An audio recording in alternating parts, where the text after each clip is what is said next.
Hi everybody, I thought I'd give you a quick update on how crime has evolved during the COVID pandemic and some of the options that you can take to keep yourself safe.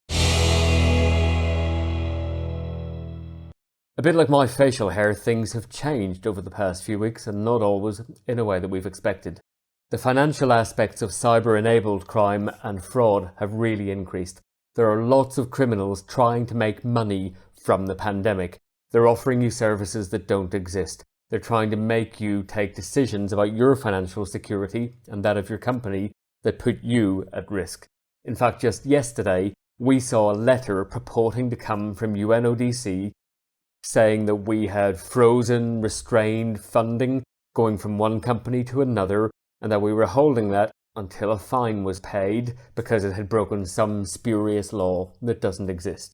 UNODC doesn't do that. We have no legislative power or ability to do that. The same as Interpol. If you get a letter from Interpol saying that they've frozen your assets and you have to pay a fee to get them back again, it isn't true. Okay? So really, please take your time to think about the document, the email that presents itself in front of you. Maybe it's not true. Maybe it's going to create some risk to you.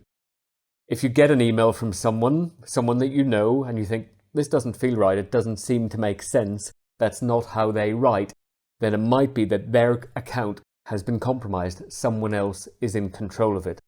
So don't reply to an email of someone that you know that you think is wrong, that you think is compromised. Ring them, make contact another way. That way they can tell you if the email you've received is real. And if it's not, just delete it, don't worry about it. They can sort that themselves, they can report that to their email provider. And key to all of this stuff is keeping our passwords safe and making our passwords difficult, complex. So please think about your passwords. If you're using the same password on multiple services, that puts all of those services at risk. If you use passwords that are easy to guess, your surname, your name, your mother, girlfriend, boyfriend, father, kids, names, dates of birth, they are easy to socially engineer to gather from you. So please don't use those, make them complex. 3 random words with some numbers and some special characters makes it difficult for people to guess, for cyber criminals to try and brute force an attack on passwords. Child abuse has sadly increased significantly over the period. We've seen a real growth in child abuse material available on the open internet, but also on the dark web as well, where child sexual abuse offenders are producing a lot more child abuse material. That means offenders are abusing their own children, videoing it, recording it, and putting it up there to share.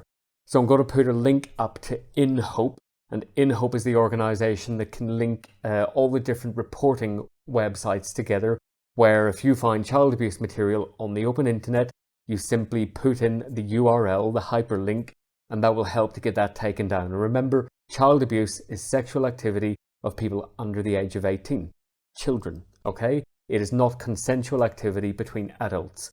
It is not simply pornographic websites, okay? It is children being abused or exploited. If you find it, report it. Please be part of that solution. And also, if you know someone, if you are someone who is sexually attracted to children, I'm going to post the link to the Stop It Now campaign, and you can get help to make sure that you cease your offending and that you get the help you need to minimize any risks to children. Now is the time to do that. We can all be part of the solution. We all need to look out for each other. You keep hearing the phrase that we're all in it together. It's never been truer than it is now. So do take care with any opportunities which you see might be criminal, where you might be getting asked to do things that don't make sense. Protect yourself, protect your assets, protect your finances, and we'll get through this. Take care. Thanks.